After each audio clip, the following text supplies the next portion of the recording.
Hello, adventurer. It's good to see you. You have made it to the morning grind.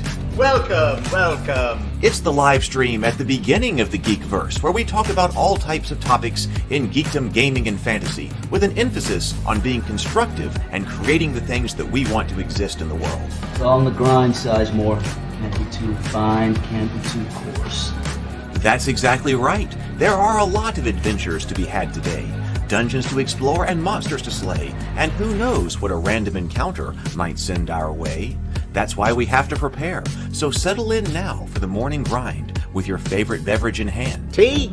Or maybe something a little stronger. I've got a few bottles of the old Wynyard left. Whatever you want. Pull up a chair. Dude. If you're feeling fancy, how about a cappuccino? Or a frappuccino? Or how about an espresso? Just tea, thank you. Sounds good to me, Gandalf. Whatever you want. I'm just glad you're here. Everyone is welcome. You can just watch if you want. You don't have to worship anything you don't want to worship. Thank you, Mike. But be forewarned. Sometimes we get really strange characters around here. Wait, what's that you say? Why can't you come and be a part of the stream? My wife would disown me. Oh no, I bet she'll be fine with it. Come on in. Am I scared for my safety? No. What are we supposed to do? Everybody do the secret handshake.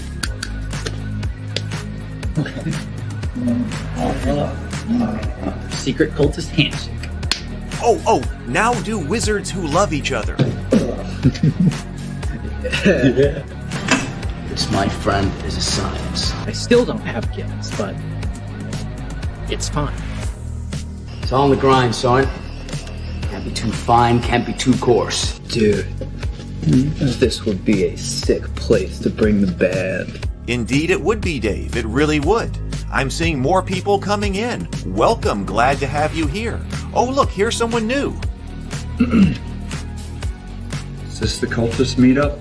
Yes it is. Come to hang out? Please accept me. I have nothing else. Okay, we accept you. Everyone's welcome here. Brought some snacks. Well, that makes things even better. You want some coffee? I don't drink coffee. You sure? It's cultist coffee. What makes it cultist coffee? I'm a cultist and I'm drinking it. Oh. Then I'll have some. What exactly is going on here? I'm seeing more people coming in. Welcome. It's so great to have you. Oh, and look, here comes another stranger. Can we help you? Yes, fellow cultists. I could really use some food. Oh yeah? Welcome. We have donuts. Oh, it's me. I'm glad I'm here. I'm sure you have a few questions for me, though. What's your name? Who do you work for? What god do you worship? Great questions, Rob. I'm Steve King, and I worship Nyarlathotep. No, not really. I'm just Heath, and I won't be worshiping anything this morning. But I will be your host.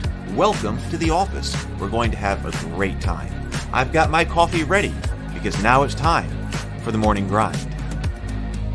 If you could become a fish, that would be amazing. Then I could command you with my mental fish powers. Hey, there we go. Good morning, everybody. Oh, let me get the... I wasn't nearly as ready as I thought I was. Okay, now I got the microphone over here. How is everybody doing? I am feeling great this morning. I am feeling great. I'm doing great. I hope you are as well. What is...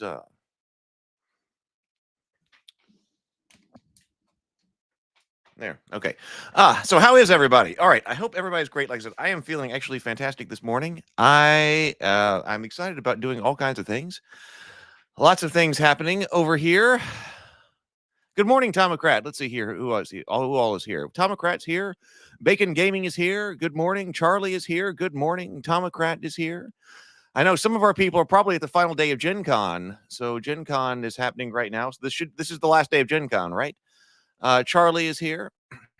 Oh, we said Charlie. All right. So there we go.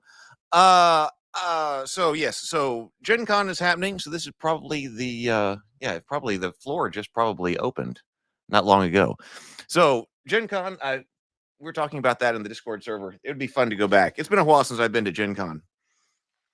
I was thinking about a lot of those things over the past few days that Man, going back to Gen Con would be fun.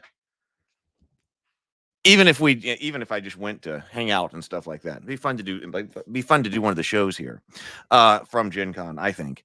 Hey, all right, I got some stuff in from the Moria Kickstarter campaign, so I thought that we should go ahead and take a look at these books today, and that'll be our main topic.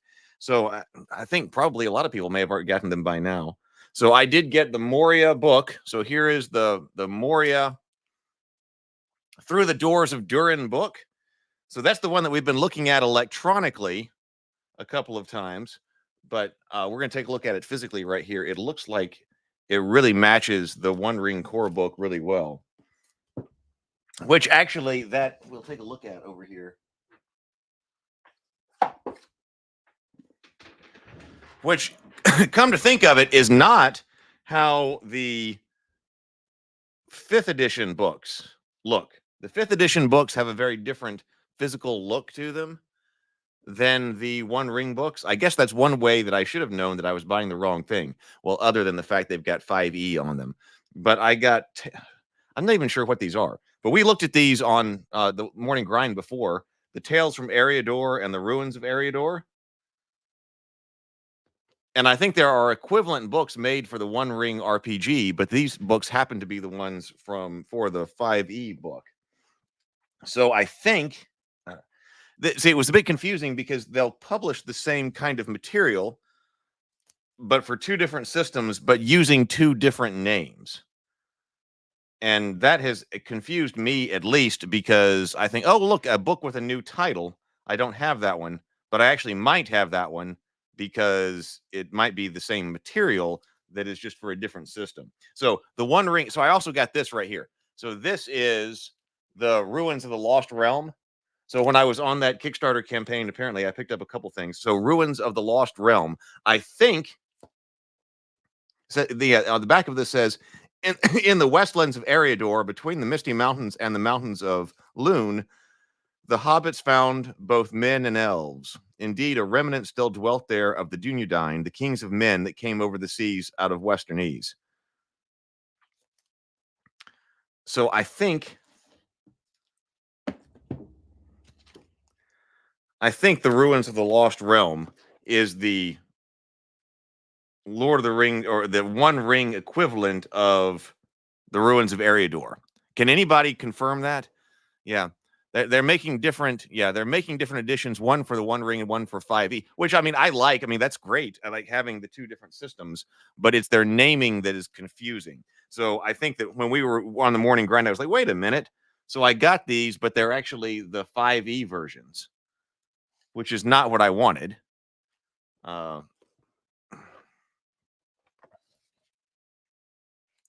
These books, these books do have, the interior is laid out the same, I'm noticing. We'll take a look at that. Anyway, so I went ahead and got Ruins of the Lost Realm as well. And then also, I got this.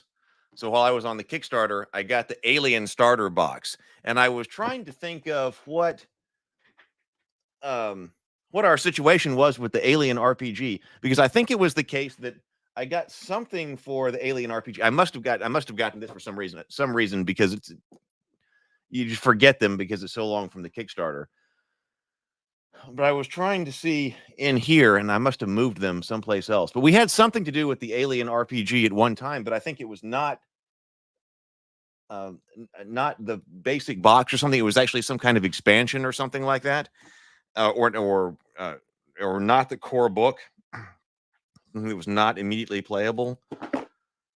And so that must have been the situation. So I got the Alien core book, the Alien starter set. We like boxes around here. So at some point, I also have this so we can do a Morning Grind on the Alien starter set. So that's what came in when my Kickstarter rewards came in. So Alien RPG. I remember Doug was actually interested in that one. I was thinking about Table Talk. The show, I was thinking about Table Talk, but I was thinking about Dinner and a Board Game the other day, and I was talking to my co-host Megan. I was texting back and forth with her because I remember that Doug was saying that he wanted to try to run, or would be interested potentially. He said that he would be potentially interested in this Alien RPG So we've got the Alien RPG. So that is now here. Yeah, the plan was to run a one shot at the RavenCon with guest Douglas. Yeah, that could have been it. So I got that. So I got that in. I might end up needing to send it to Doug or something like that, but also see what needs to be done in order to build it out if we were to do that. So we will see. So the Alien RPG, I think it was good. Oh, hey, Mike, good to see you. Good morning. I think that I think we looked at something regarding the Alien RPG. I'm pretty sure we looked at something that had to do with the Alien RPG before. But now I've got the core box. I don't see on my shelf over here unless it's been moved. I mean, it may have been moved. Whatever alien stuff that we had looked at before may have been moved into the closet. Because I think I had something else to do with aliens over here. We've got Blade Runner.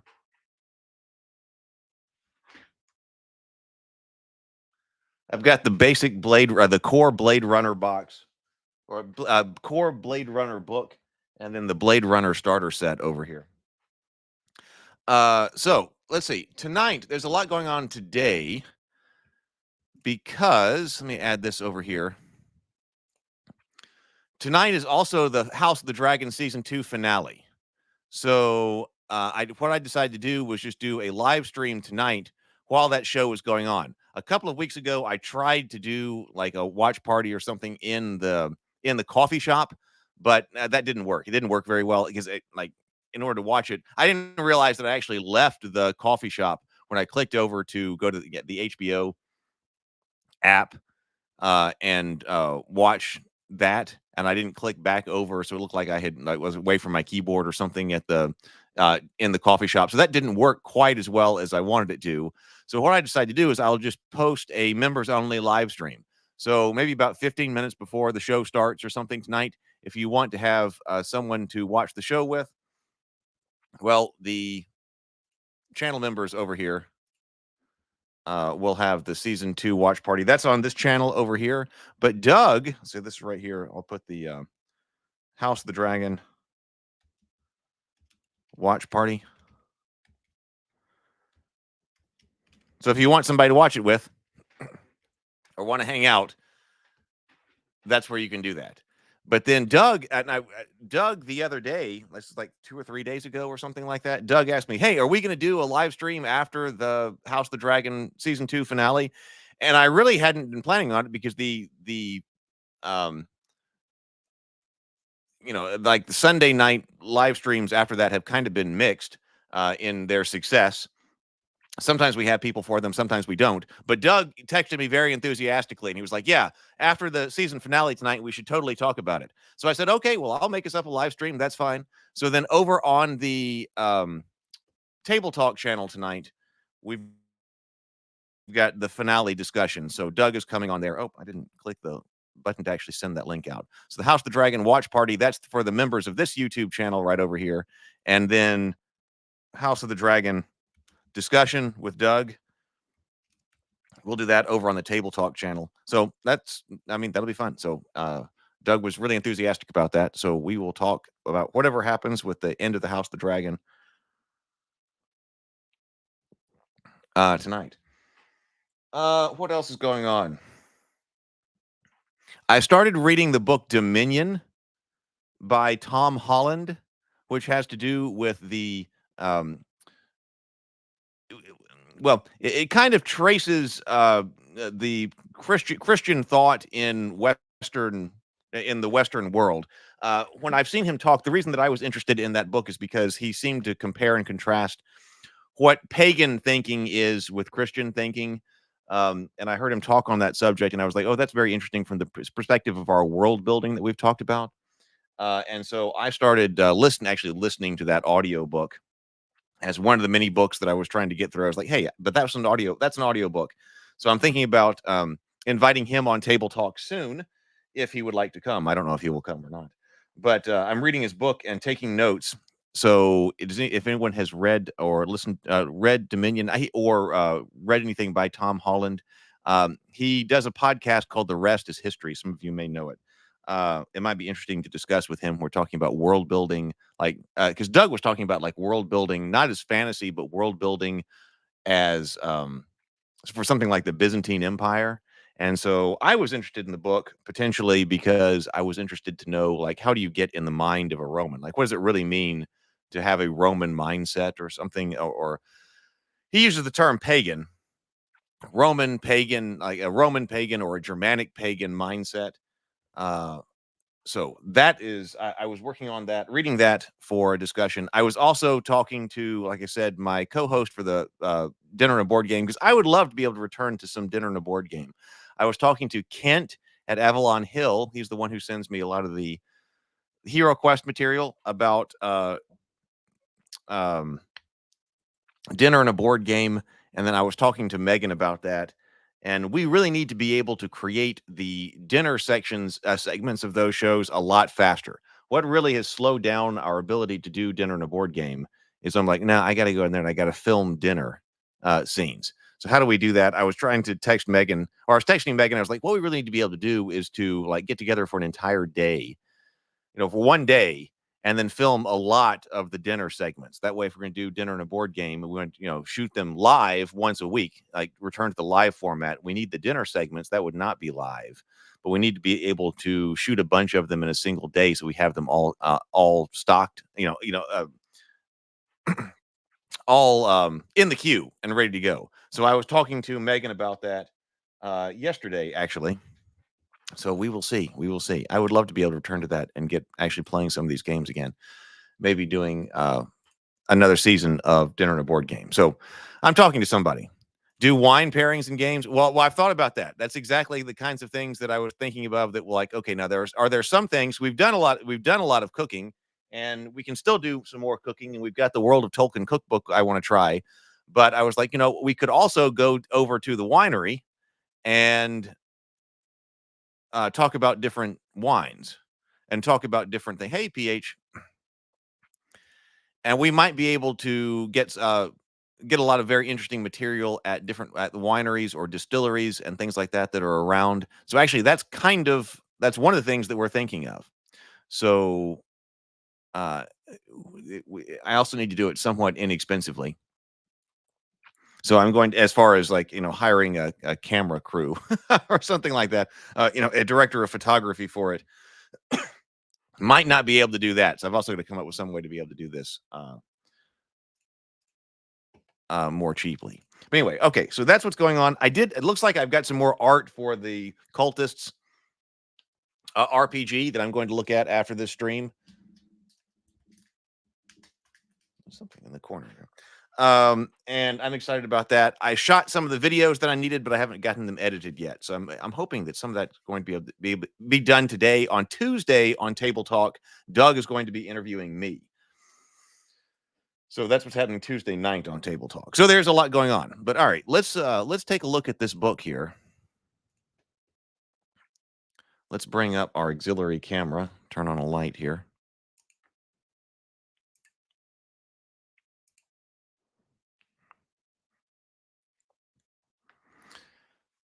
Let's see.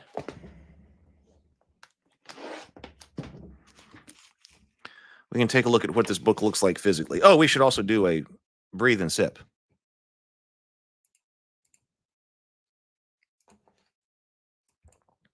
All right, the One Ring.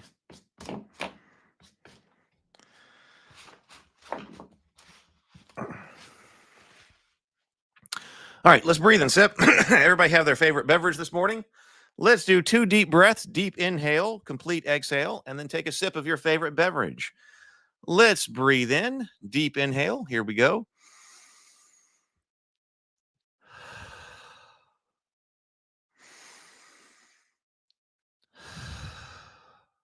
And sip.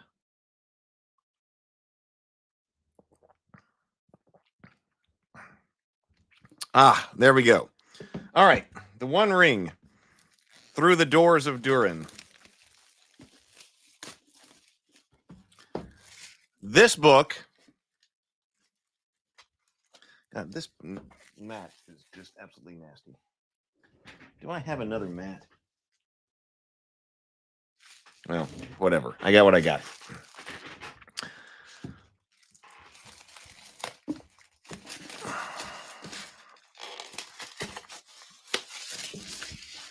All right, this book, if you haven't seen it physically, it is got the linen texture on it, so it's not gloss. So that contrasts.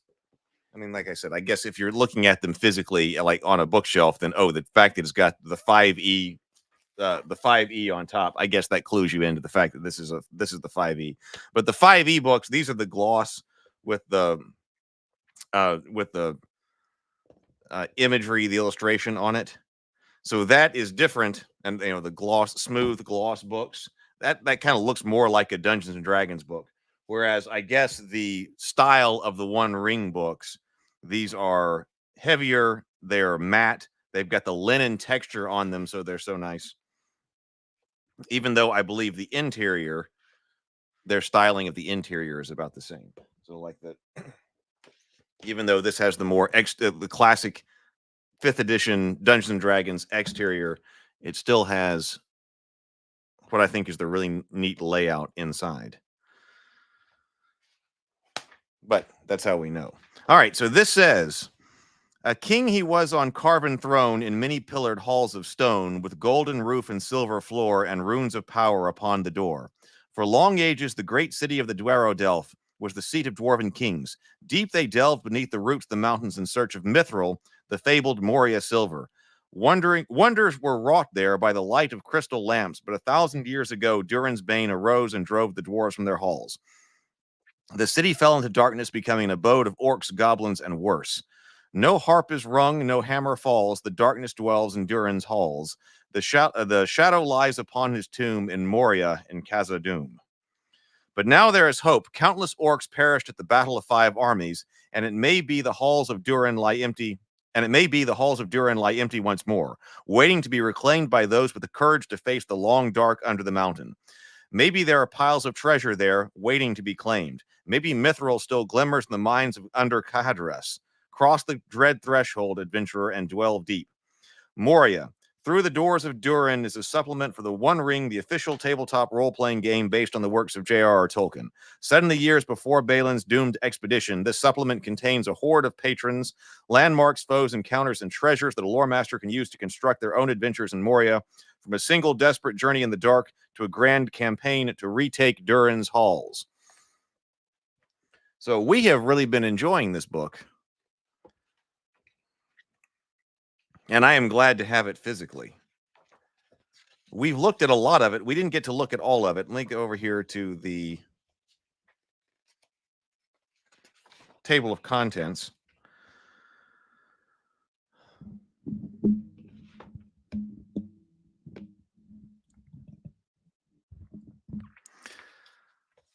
We started last time. We started someplace around like the drums of the deep, and we went through orcs and dwarves and the Balrog and other foul things. There's the mansions of the dwarves right here, so we're not going to be able to go through all of this. I thought that what we should check out is the solo play. I mean, I think after Fell Foes, the Mansion of the Dwarves on page 69. I'm assuming that that's this section here. It doesn't really tell me what these sections mean. Oh, hey, good morning, Jason. It doesn't. That would be one small complaint with the table of contents, is it doesn't really tell me, okay, the mansions of the dwarves. I'm guessing that means that I'm detailing locations, because I've got a list of different locations over here. The mountain galleries. Okay, there's the road, the King's Hall. Because we're not detailing every single part of Moria. But I guess these are key locations. The Dimril Door, the Mirror.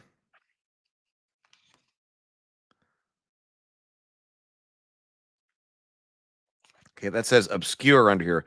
The Mounds of Azen ul Bizarre. Obscure. Rumor, old lore.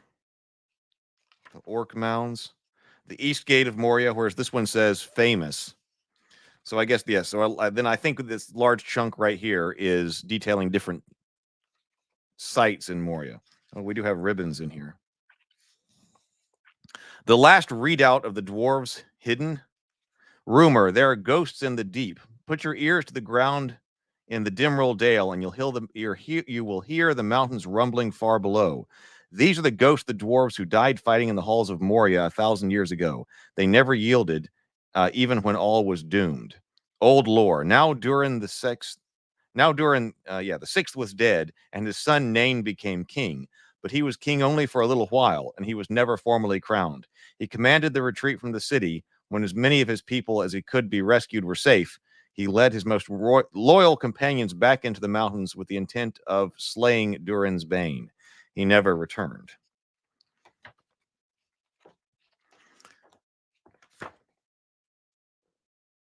Okay, so the large chunk of this is now the locations. I wanted to go over and take a look at solo play. Oh, we barely got to look at that Mithril. So actually, there's an interesting section on Mithril. Let's take a look at the section on Mithril and then go into solo play, figure out how you'd go on a solo adventure in Moria. I think that would be interesting. So on Mithril, 183. Mithril, all folks desired it. It could be beaten like copper and polished like glass, and the dwarves could make of it a metal light and harder than tempered steel. Its beauty was like to that of common silver, but the beauty of Mithril did not tarnish or grow dim. There we go. So it says species of Mithril. This is what we barely looked at last time. So in Moria, Mithril can be encountered in different forms. Native Mithril. This is the raw form of the metal. Mithril is found in nuggets of pure metal, not mixed with other substances like iron ore. It must still be washed and sorted together to gather all the flecks and grains. Even a speck of mithril has value. The dwarves use nitric acid to dissolve other substances, leaving only the precious metal. Native mithril can be shaped, beaten, and polished, but in that form it's comparatively soft, being no harder than copper. That's the way that I always thought that mithril was. That if you find mithril, well, native, if you find raw mithril, then it's very soft. So the magic comes in, and the lost art of mithril comes in. How do you actually harden it? So that's also the way that they took. So that's interesting. So the native or raw mithril is very soft. So if you find it, you can work it, but you can't make effective like armor out of it because it's so soft. Whatever happens after that is the technique that's been lost.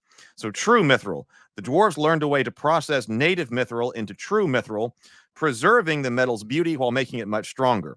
The art of the metalcraft is not entirely lost.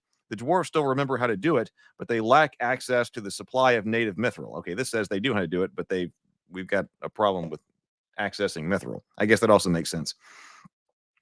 The technique was also preserved or rediscovered in the forges of Mordor, and now Sauron smiths take the native mithril smuggled out of Moria to make anew the true mithril, or worse, sullied mithril. While the smelters and forges need to make true mithril still exist in Moria, none of the orcs know the secret technique required. The other rarer alloys of mithril begin with true mithril.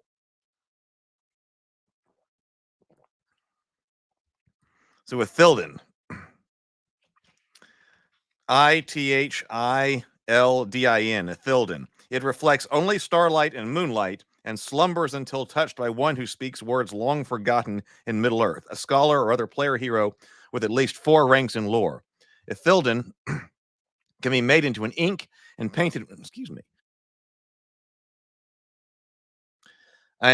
with pen or brush and used to make secret moon letters that are visible only in moonlight.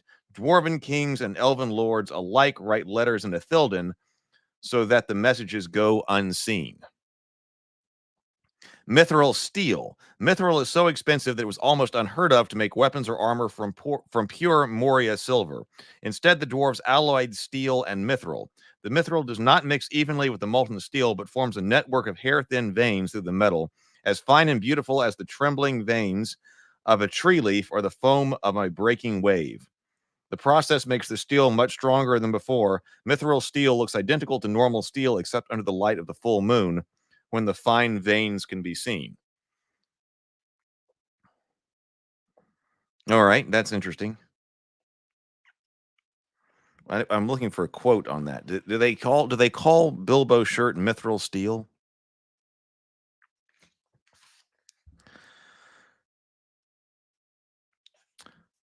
Or Keleb. I would assume the C here is a hard C. Or Keleb, Erceleb. Its cousin Ithilden reflects starlight and moonlight. Or Keleb drinks in the silvery light as though thirsty. Drinks in the silvery light as though thirsty. Or Keleb is a dull gray in color by daylight and torchlight, but appears pitch black in moonlight and starlight. Okay, the dwarves used Erkeleb deep underground to mark their hidden doors, for it glows when awoken, giving up its swallowed starlight with a brilliant glow. Erkeleb can be used to capture memories along with the starlight and moonlight. If words are spoken to an object made of Erkeleb in intense moonlight, then these words are repeated by the object when the metal is later awakened. Thilevril. Thilevril.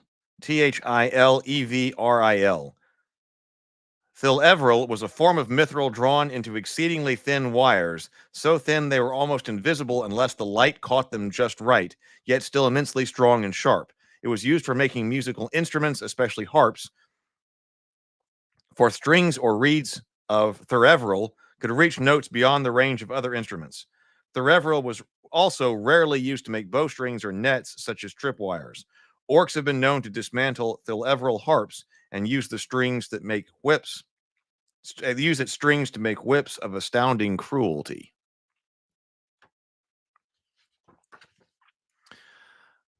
Well, right. Yes. Okay. You thought they specifically indicate that his mail shirt was mithril. I was just wondering where they got the mithril steel from, this compound, and then also Erkeleb.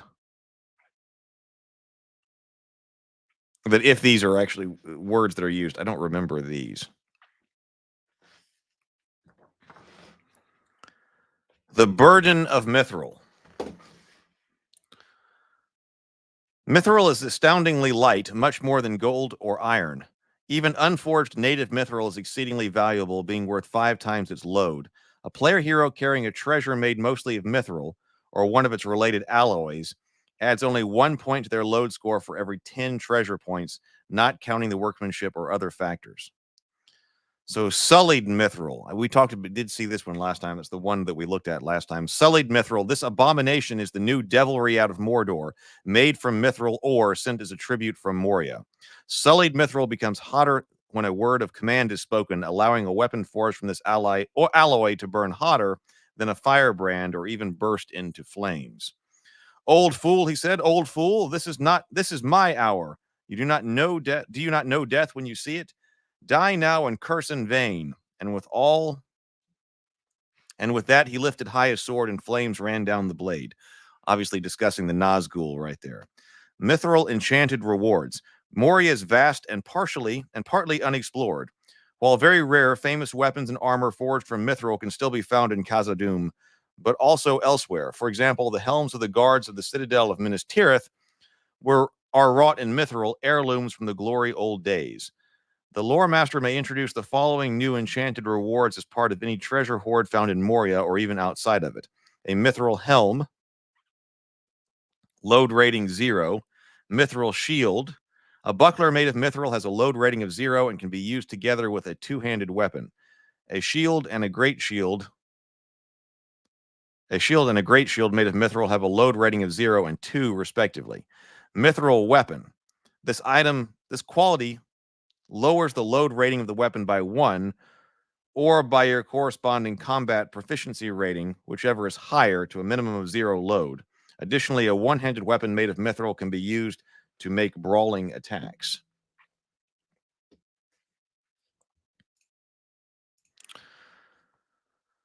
It was a gift from the elves. In the movies, it was. Because in The Hobbit, it is made for an elven prince. But it was made by the dwarves for an elven prince. And I've seen people speculate that elven prince could have been Legolas.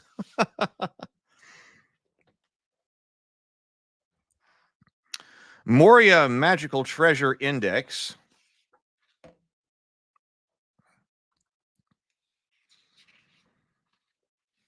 Dwarves. Okay, here is solo play. Let's see what we're supposed to do when we got solo play in Moria. Balin has set up his seat in the chamber of Mazar Bul, reclaiming Khazad-dûm. We did look at Strider mode. So they were calling the One Rings solo play Strider mode. So it says, which we did look at. It's been a while, but we were looking at several different solo play RPG material, and we did take a look at Strider mode on the morning grind. Strider mode, solo play within Moria is complementary to Strider mode, a supplement for the One Ring that offers rules and tools for solo play, including expanded events for overland travel. You can utilize Strider mode in addition to the guidelines if your adventures take you beyond the confines of Moria. However, Strider mode is not required to play a solo campaign in Moria. Okay. If you prefer to explore Moria as a lone hero without the aid of a band of allies, you can use Strider mode alongside some of the resources herein to help depict your lone expedition into these ancient halls. Okay. I think Andrew was saying that he was interested in solo play games. So, joining Balin's quest. With these guidelines and tools for solo play, you will explore Moria as a member of Balin's expedition, leading an intrepid band of dwarves. You and your allies will face vast darknesses and long-lost mysteries, entrenched foes and hidden perils, all in pursuit of a single lofty goal, to return the heart of the Misty Mountains to its rightful keepers. So how does this work? The solo campaign offers rules. Down here, how does this work? The solo campaign offers rules and tools for managing your band of allies and navigating the dangers in the long dark as a solo player. You will create a character, recruit the starting members of your band, and set off on perilous missions in pursuit of the dream of a restored Khazad-dûm. As a solo player, you imagine these missions and take action from the perspective of your player hero, but you must also resolve the actions of your band of heroes, introduce encounters and challenges, and create details and ruins of Moria.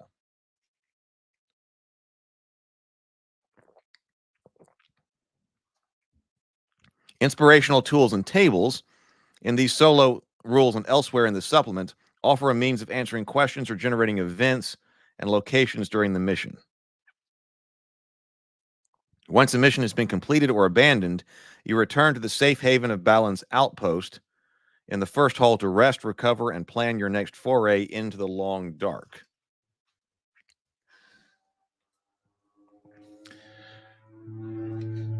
Your solo adventure.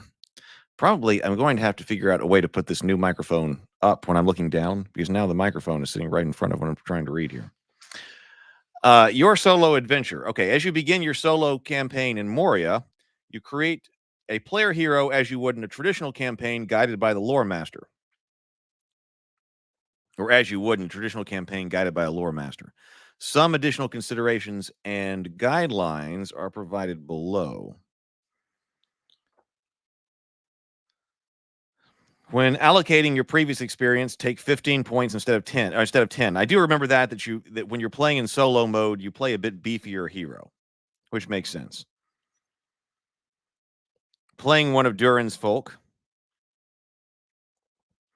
Probably, it says, although you may be from another culture as well. But I mean, lots of dwarves probably go in here. But Aragorn and Gandalf also did, I guess, solo quests through Moria. So could be that. Calling. You and your band have a shared calling, a motivation that connects you and has put you on this perilous path. See page 195 for details. Virtues. Some cultural virtues often offer benefits partly or solely from the company of player heroes. The allies among your band are not created as standard player heroes and are not considered a company for the purposes of applying benefits. Thus, be mindful in making a selection useful for a solo player hero. The fellowship score signifies the connection you share with your allies and ties to the broader community of folk who have joined Balin's expedition. You have a fellowship score equal to 3 plus bonuses from virtues, cultural blessings, and stuff.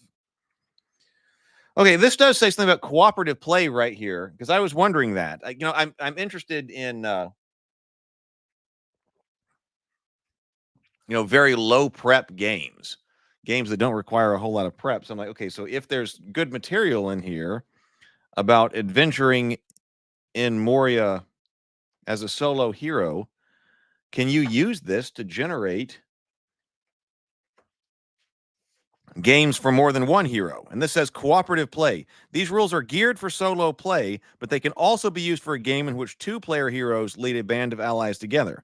When you are playing together without a lore master, the normal conversation you would have with the other player is expanded to include the details of the world you inhabit. When a question or situation arises that would be resolved or depicted by the lore master, you both collaborate to decide what happens or use the tools such as the telling table on page 207 and the lore table on page 208 to help inspire an answer. When you take action to lead the mission, such as during travel and battle, decide who is stepping in the forefront and making the roles for that moment. Let the skills and aspirations of your player heroes help drive the story, switching between them as appropriate. So I think this sounds like a good idea to include solo adventure rules for in the Moria book here.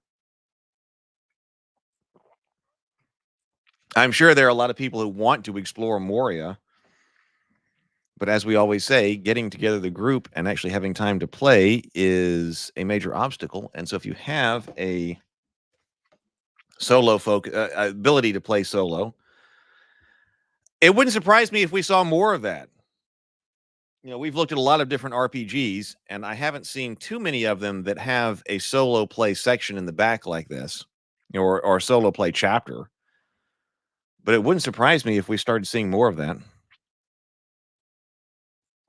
I was thinking about that with the Tales of Rapavania, especially in the stories we've got a lone hero who is going and slaying great monsters. I was like, could you do that as a solo play game?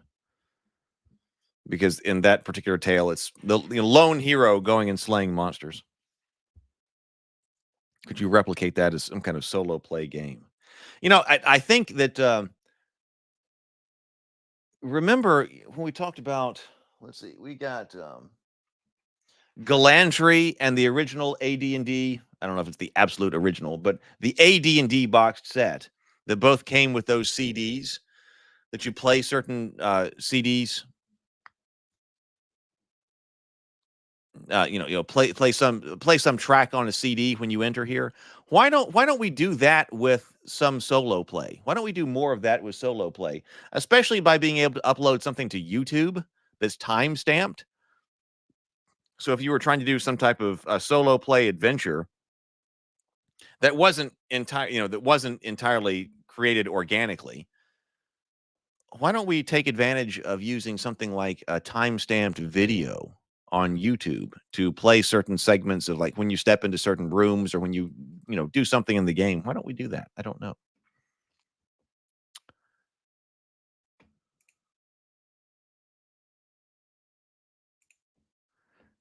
Why do I expect that? Just because we seems like it comes up so much. I mean, maybe it's nothing new that people would like. Well, first of all, I've been seeing just more solo gaming. Like, I don't remember solo RPG gaming being a thing years ago. I mean, I feel like that's only something that I've really seen officially supported relatively recently. So, I mean, this has Strider mode. We did look at a couple of things that were done on like Drive-Through RPG about like there was that gigantic book of randomizing basically a whole bunch of stuff for solo play. I don't think I have it sitting over here. It must be sitting someplace else. But I mean, I've only come to start seeing all that supported that's relatively recently. I mean, has that been your experience? And so, like when I was playing like AD&D and stuff like that, I don't think I even had the idea. Like, the idea of solo gaming wasn't even there. Like solo tabletop, solo tabletop role playing really wasn't even there.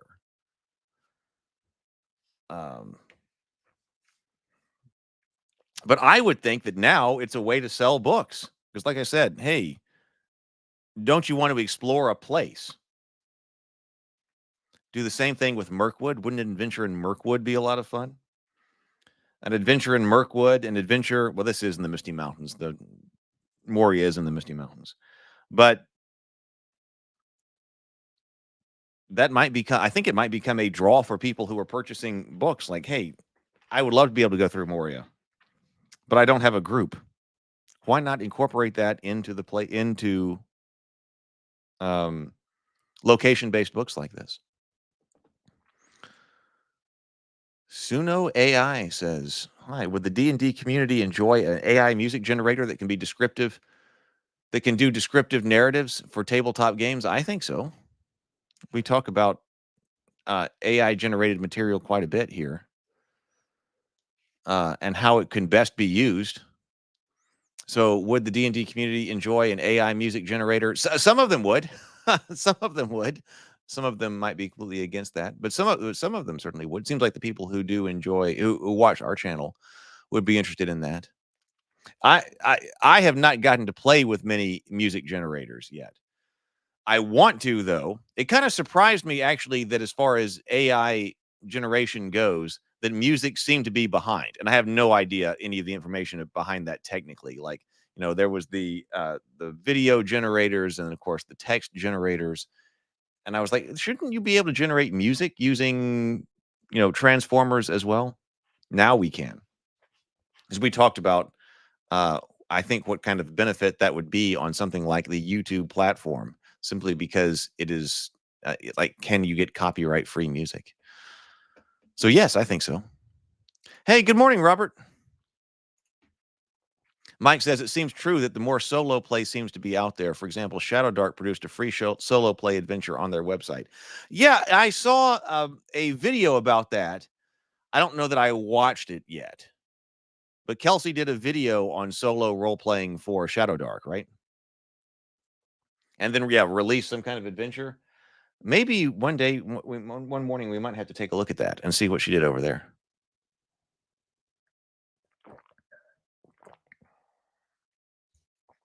Robert is one of our major AI guys. So Robert says, AI update. Monsters have equipment which modifies their attack, damage, and AC as well.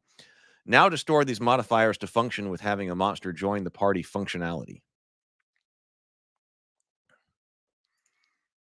400 songs in 6 weeks.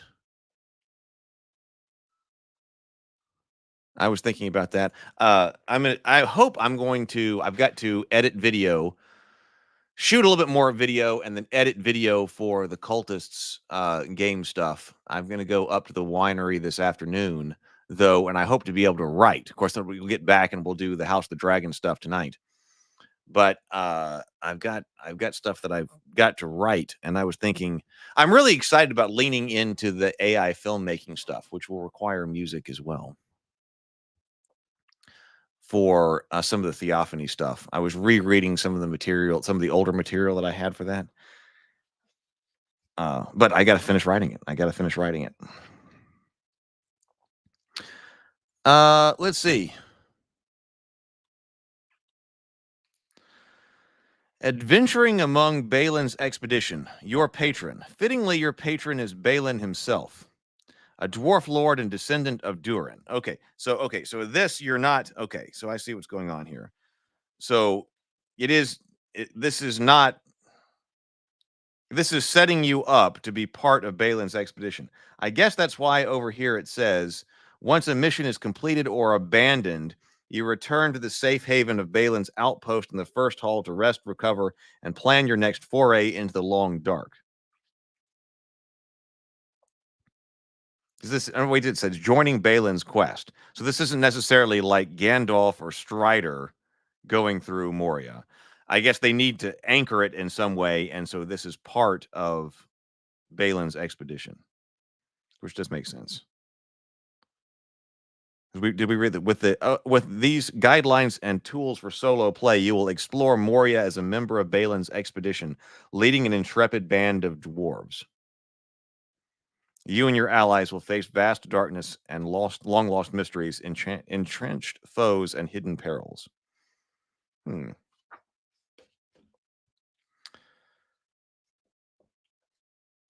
So it says, fittingly, your patron is Balin himself, a dwarf lord and descendant of Durin. Following the successful quest. See, I think I always said Balin. When I originally read the Hobbit, I believe we read that as Balin. Balin and Dwalin. But don't they say Balin in the movies?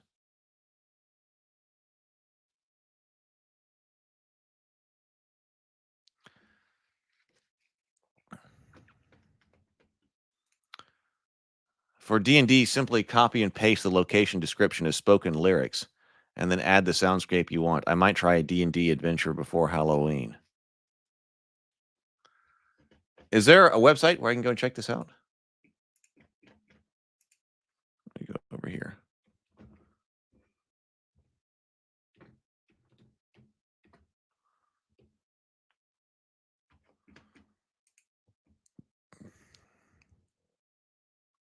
This might be something that could be integrated with what Robert is doing.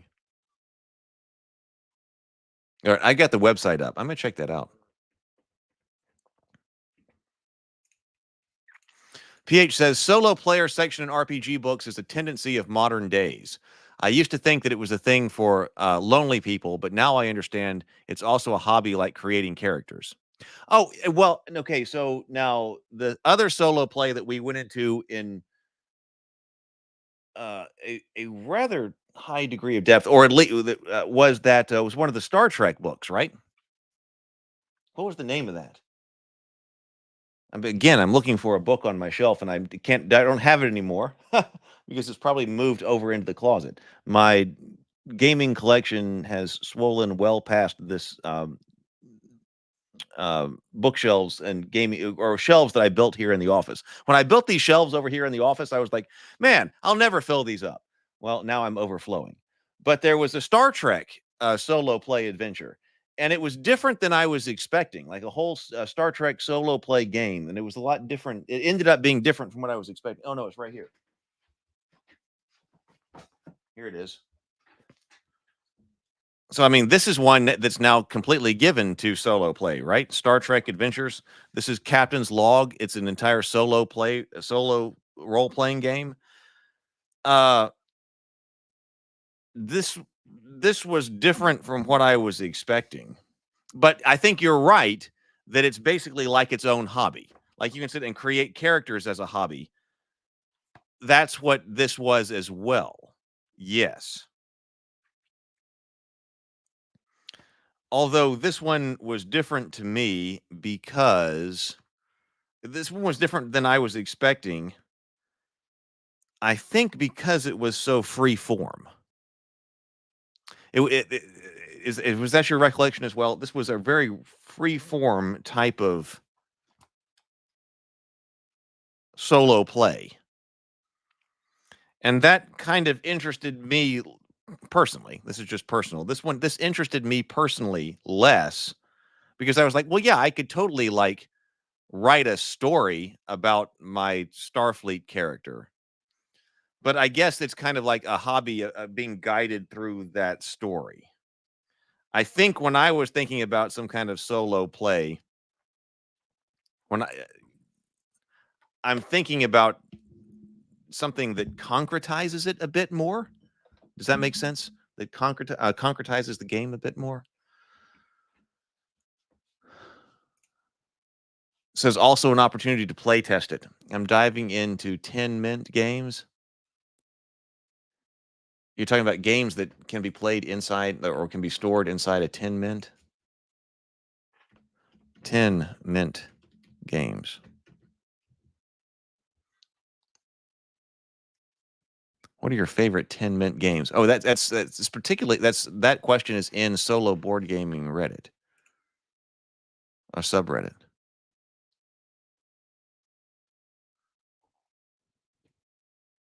Doom Machine has quickly become my favorite 10 game. I'm not familiar with that. Mike says, have I looked at Mythic GM Emulator? I have not. I don't know what that is. Yeah, Traveler Early Edition character creation was a game in and of itself. Robert says, the text adventure definitely can take a room description and use it to create images. can it be used to create sounds too? Probably could be able to, right? The ChatGPT version does that with Dolly. Adding music would be fun too, although from an API side, the more you add, the more expensive it gets. Yeah. PH says, yes, I have. I'm not much into RPG solo playing. I'd rather play solo board games, but now I completely understand.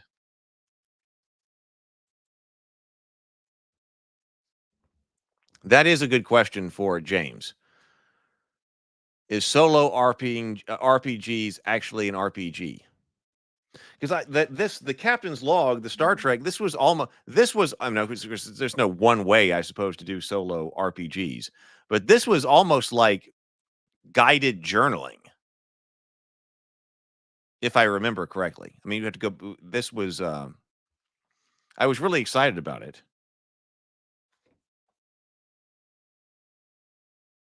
when I got it.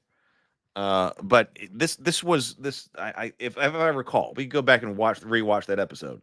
So if you're interested in that, I did do a whole episode on Star Trek Adventures. But it was like very much to me, if I recall, it's been a while, like solo guided journaling.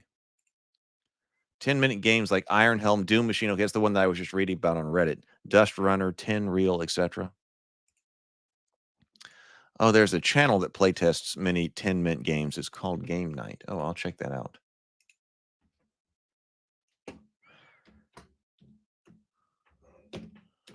Game Night. 10 games. Found it. Top 5 Mint 10 games that you must try.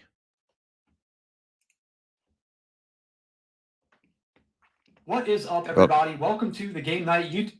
Okay. Got it. We'll check that out. Thank you, PH. Let's see. Following the successful quest to reclaim Erebor, Balin turned his sights on Moria, the grandest of the Lost Dwarf kingdoms, and gathered others for a grand but perilous expedition. For the solo players leading bands of allies, Balin's advantages extend to aid any roles in battle. Spend fellowship to make a combat roll or a roll in battle favored. Your safe haven. At the start of your campaign, your safe haven is Balin's fledgling encampment in Moria's first hall. From here, Balin coordinates the efforts of your band as well as other expeditionary groups. This encampment represents a light in the darkness of Moria, a place where weary dwarves can find kinship and respite. Your band will return to this encampment across the bridge of Khazad-dûm between delves into the Dwaro Delph. In the course of your campaign, you might also help establish a new safe haven deeper within Moria. See page 224. So your band comprises trusted members of Balin's folk who accompany your player hero.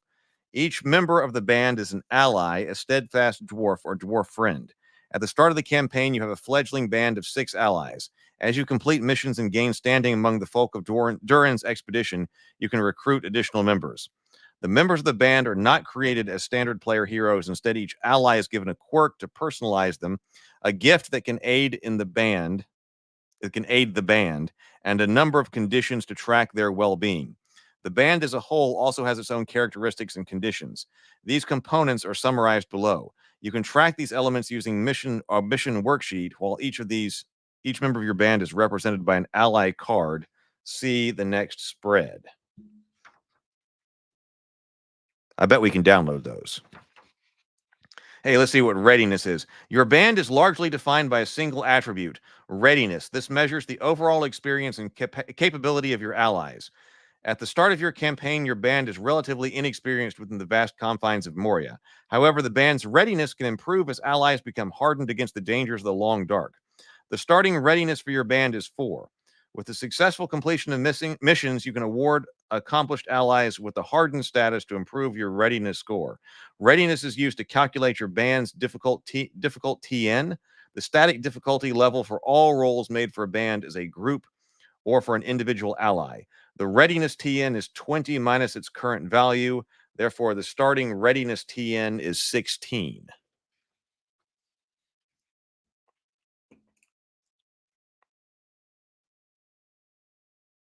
Oh, 10 realm.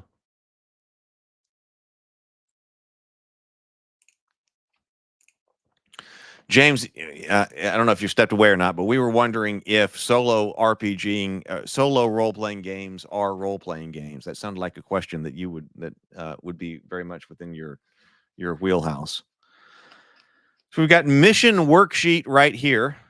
Something about readiness. Okay, our readiness rating, our band size, our burden, eye awareness. We talked about that last time. Hunt threshold. We also talked about that last time, at least briefly. Dispositions for expertise, maneuver, rally, vigilance, and war. We've got hope here. Notes, and then conditions weary and miserable. And then a list of allies here. And injuries and fatigue. Your band has 5 dispositions representing their focus and abilities: expertise, maneuver, rally, vigilance, and war.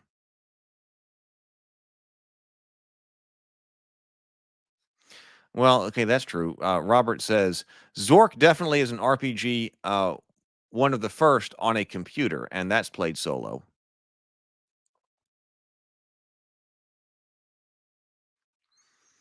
Yeah, I wasn't thinking about computer games at that moment, but yes, so there are definitely solo RPGs on the computer. That would be something like what a text-based adventure is.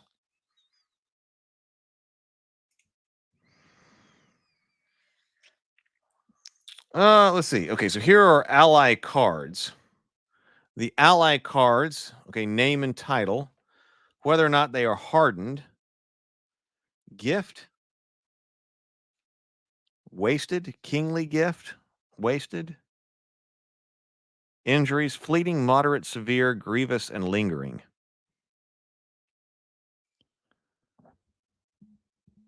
I don't remember how we used injuries in this game.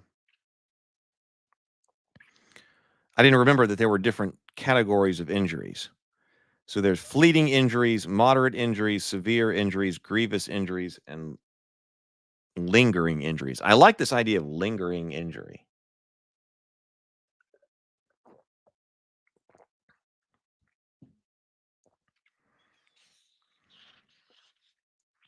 Okay, so what does this mean with gift here? Gift. Each ally in your band has a gift, a role or characteristic that grants advantages.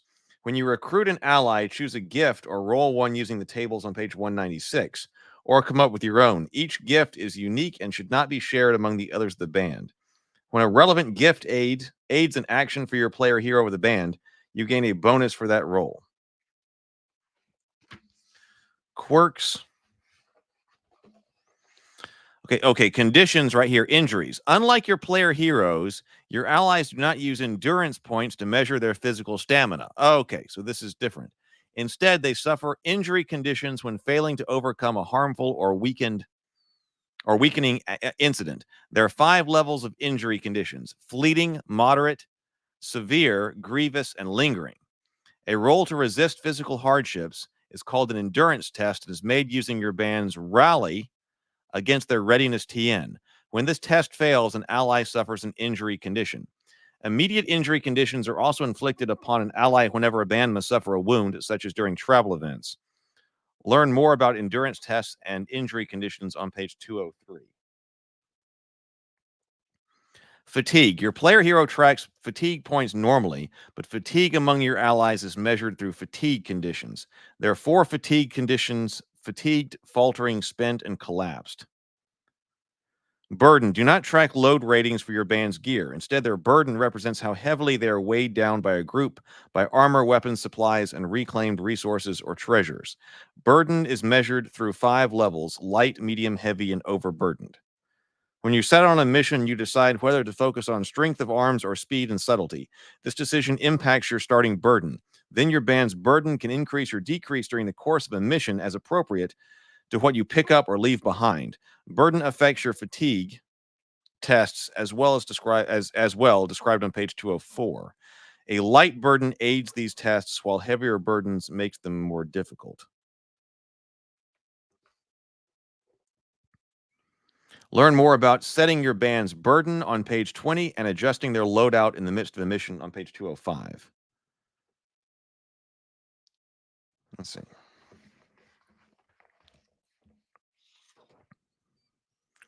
Shared callings. When you create your player hero, choose a shared calling for you and your band instead of one unique to your character. This table below lists the available callings and their associated features.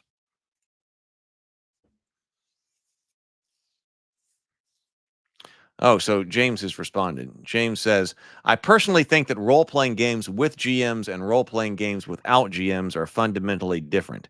That doesn't mean they aren't RPGs. I just haven't done the work to qualify them.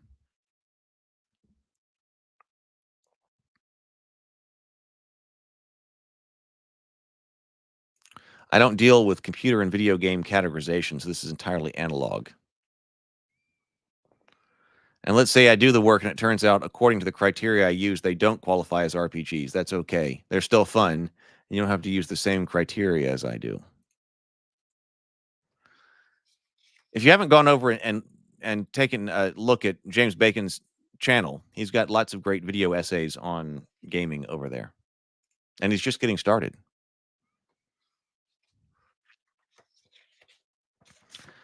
So this is gathering allies.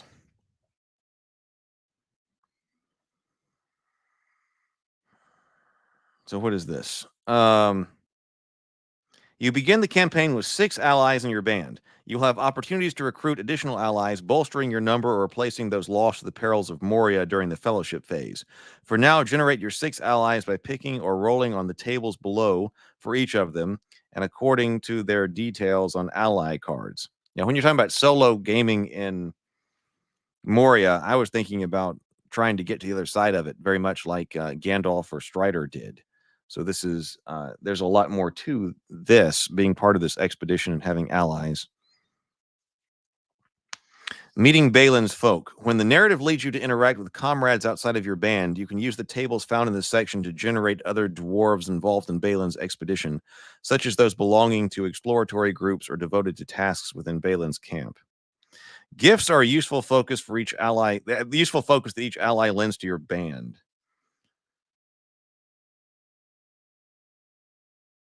For more about gifts, see page 202, success die. So this is gift. So a gift could be something like Goblin Slayer, according to fighting orcs, accustomed to fighting orcs, carries trophies of their kills. Or Healer carries bandages, Forager of herbs, treats wounds. Or Deadeye carries a bow, spots enemies from afar, strikes from a distance.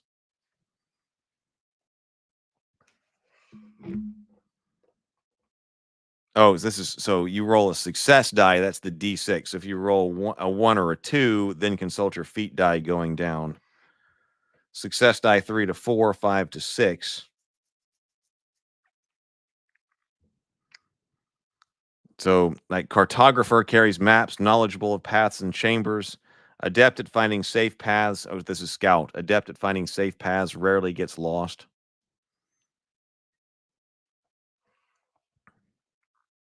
Brewmaster carries keg and tankard, readily pours drinks.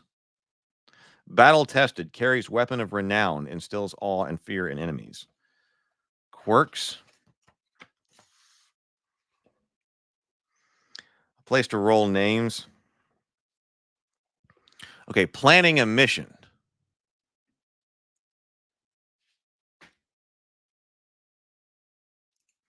Robert says, I think that all that's necessary is for the player to assume the role of a character. There must be a player character, and there must be a method of adjudicating actions in the game. Could be cards, dice, DM whim, etc. Let's see. Planning a mission. In this phase, you decide the nature of your upcoming mission and ready the members of your band. Have a fresh mission worksheet handy. You'll use this sheet to note your band's stats and assemble your player roster. Mission objective: to randomly determine the goal of the mission as directed by Balin or other expedition leaders. Roll on the mission objective table. Expand the prompt in the table to flesh out the nature of the mission. So they could be something like repel enemies encroaching upon a reclaimed area, escort a beleaguered expeditionary group back to a safe haven, reclaim an important landmark, recover lost records of ancient dwarves, fortify the defenses in remote areas, secure a storehouse of mithril ingots. Or Balin trusts you with a mission of personal significance. Roll on the lore table for inspiration.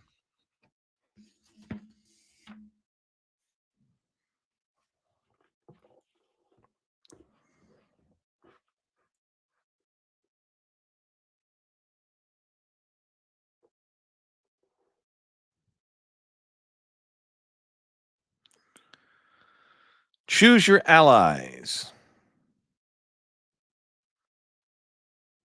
Set the band's composition. Based on the needs and missions of the allies you've selected, decide the makeup of the band by setting the size, the war gear loadout, and specialization using the tables below. Set the eye awareness score. Set the hunt threshold. And then begin the mission. Ready your gear, gather your comrades, and steel yourself for the perils ahead. You will likely begin your mission with a journey as you set off from the safe haven along the long, dark path of Moria. Jump to page 34 to learn about journeys in Moria, and page 219 for details on undertaking journeys within the solo campaign. For details on managing your band and resolve challenges within Moria, turn to the next page. Let's see. We got topics on exploring Moria, making rolls.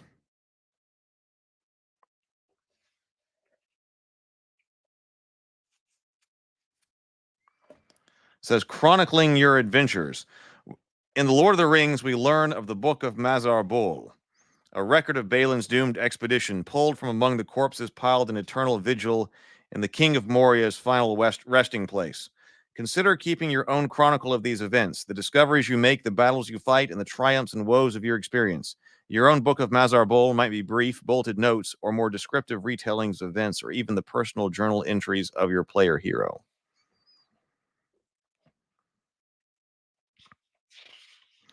Desperate stands. When a roll for the band or player hero fails in a critical moment, there's a chance for an ally to save the day, but at a potentially great cost. To make a desperate stand following a failed roll, choose an ally who will step into the fray. Then repeat the roll, making the new roll favored or inspired. If you roll the Gandalf rune, the ally survives. Otherwise, succeed or fail, the ally is lost, having made the ultimate sacrifice for the sake of their fellows.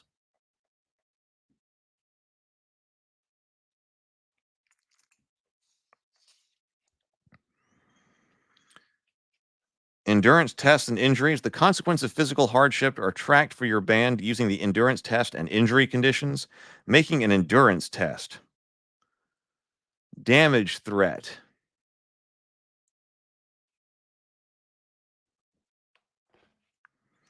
Well, he said your band of allies do not track endurance points. Instead, when they are subject to potential harm, you must make an endurance test.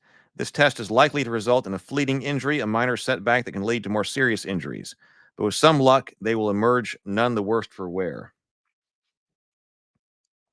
When the band faces physical harm, make a rally roll. In battle, the TN of this roll is modified by the might of the foe, TN plus might.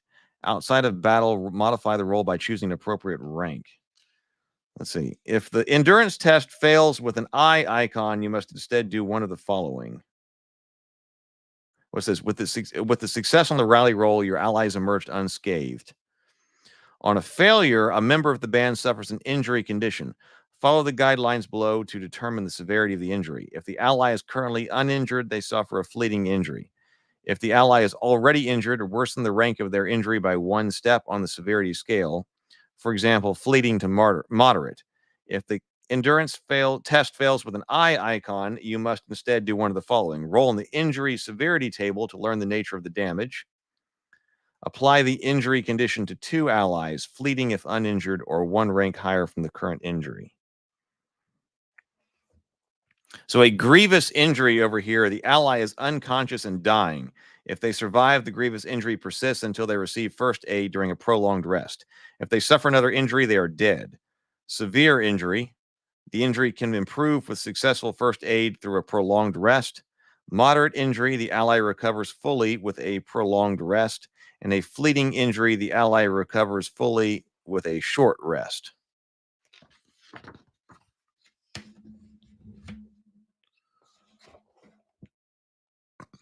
Inflicting wounds upon your allies, dying allies. Don't we have, like, let's see. I was looking for tables to adjudicate things that would ordinarily be in the hands of the game master. Managing eye awareness. This is quite extensive. Oh, here it looks like solo tools over here. Okay, let's take a look at this briefly. I got a little bit more time here. What time? Yeah, I got a little bit more time.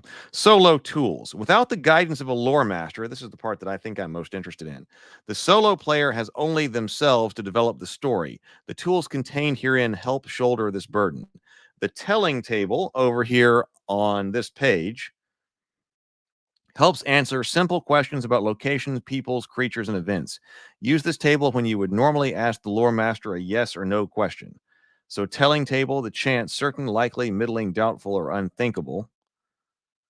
Roll a feat die. The answer is yes if you roll 1 or greater, if it's certain. That makes sense. 4 or greater when it's likely. 6 or greater if it's middling. Doubtful, 8 or greater. The feat die. I was like, hey, wait a minute. The feat die is the D12. The feat die is the D12. Because that's also got the Eye of Sauron and the Gandalf rune. Gandalf rune always yes with an extreme result or twist. Eye of Sauron always no with an extreme result or twist. One of the most useful and versatile tools at a solo player's disposal is the telling table. Using the telling table when posing questions answered by yes or no. This table helps resolve questions normally answered by a lore master, revealing details of the world and intent or actions of other characters. Use the telling table. Ask your question with a yes being a positive outcome from the perspective of the player hero. So the chance of a yes, set the chance of yes with middling as the default. Roll 1 feat die and consult the telling table for your answer. Note that rolling either the Gandalf or the Eye of Sauron icon results in an automatic yes or no respective with an extreme result or twist. For example, your player hero cast their torch against a stone fresco draped with cobwebs, seeking familiar icons or figures in the scene depicted. You ask, do I recognize anything in this fresco? You set the chance to doubtful and roll.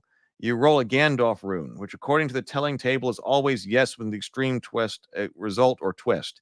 You determine, perhaps with the help of your lore table, that your player hero does in fact recognize something in the fresco, a well-worn symbol of a great dwarven house, members of which now accompany Balin on this very quest.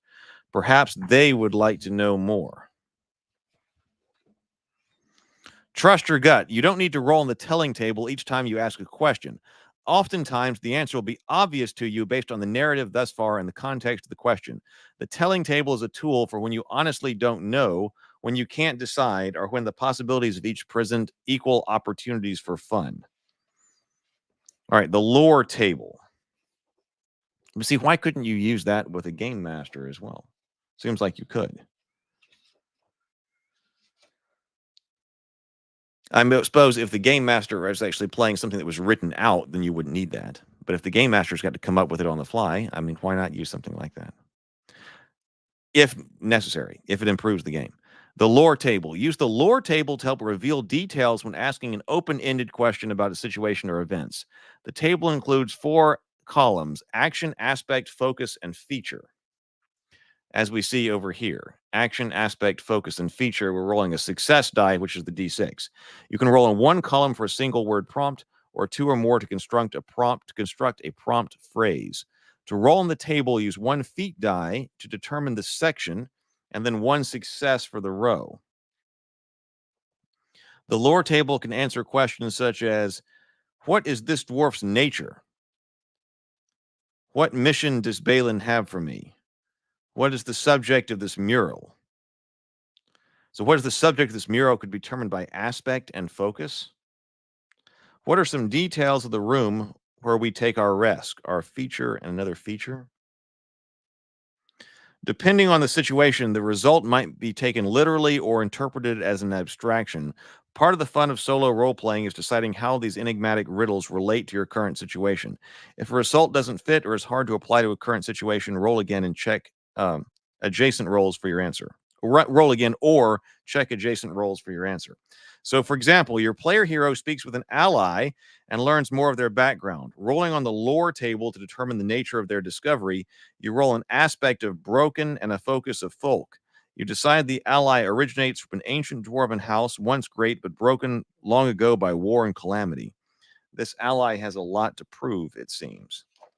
So you're rolling the feat die and then a success die with it. And this is your lore table.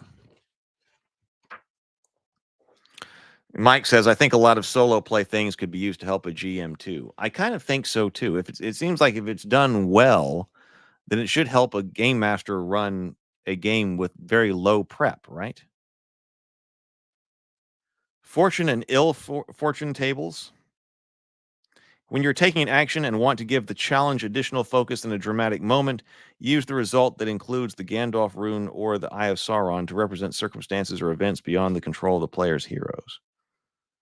The player heroes. Fortune and ill fortune table. Special success table. When a successful action also produces one or more elvish symbols on your success die, it's a superior result. We got another table for that. Milestones. In the One Ring, experience point rewards, and fellowship points refreshes are earned at the end of your gameplay sessions. If this works in the format of your solo campaign session, there's no need to adjust. But one advantage of solo gaming is flexibility. Your sessions might last for a few minutes or a few hours, which can make session-based rewards disconnected from events and achievements in your story. If you prefer to earn these rewards untethered from the structure of a specific session, you can instead mark the growth of your character and the bolstering of your the bolstering of your fellowship through milestones. Milestones such as reclaim a new secret safe haven within Moria, retrieve a notable treasure, survive a dangerous battle, defeat a notable foe, face a noteworthy encounter during a journey. Information also on battle.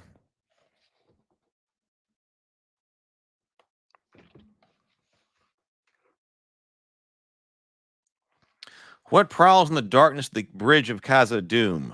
For many centuries, the glorious kingdom of Durin the Deathless has been host to goblins, trolls, and vile things still. You and your band will undoubtedly encounter these foes on your journeys in the long dark. And other times, trust other comrades at your shoulder as you do the steel in your hand. This section offers rules for leading your band in pitched battles against the denizens of Moria. These, alternative to the standard One Ring combat rules, help speed up play as a solo player, support large-scale conflicts, and put the focus of the exploits on you and your band. Aspects of battle. Clashes. A battle is organized into rounds of clashes. Each clash encompasses a chaotic frenzy of attacks, maneuvers, and parries among your allies and enemies. Okay, we've got objectives here. The objective represents your ultimate goal in this battle, the reason you set yourself against the foes, or an opportunity or obstacle that arises in the midst of the fight. Advantages, complications, encountering fearsome foes.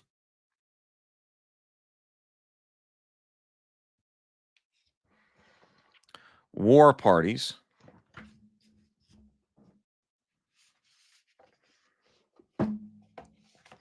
This is a lot. This is a lot to dig into as far as the solo play goes. Clash sequence. The band's stance. Decide on the tactics your band uses for this clash, choosing from the options below. I mean, they really went into quite a bit of actually adding a whole lot of new stuff as far as this solo play goes. Resolving the clash, duels. When you choose the dueling focus and set yourself against an arch foe, you take a new perspective in the battle. This fight is resolved using the standard One Ring combat rules, making full use of your equipment and abilities, and that of your enemy.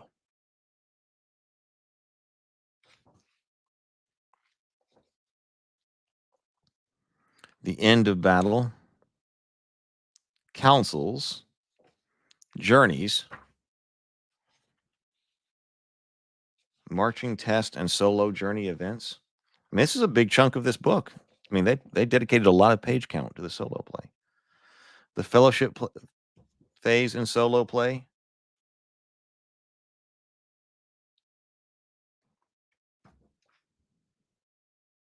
And that's it. Well, there's a lot here. I don't know. I don't feel like I know the One Ring enough in general, like the game itself in general, in order to really understand the solo rules. I would have to, I think, really go back and learn the general One Ring rules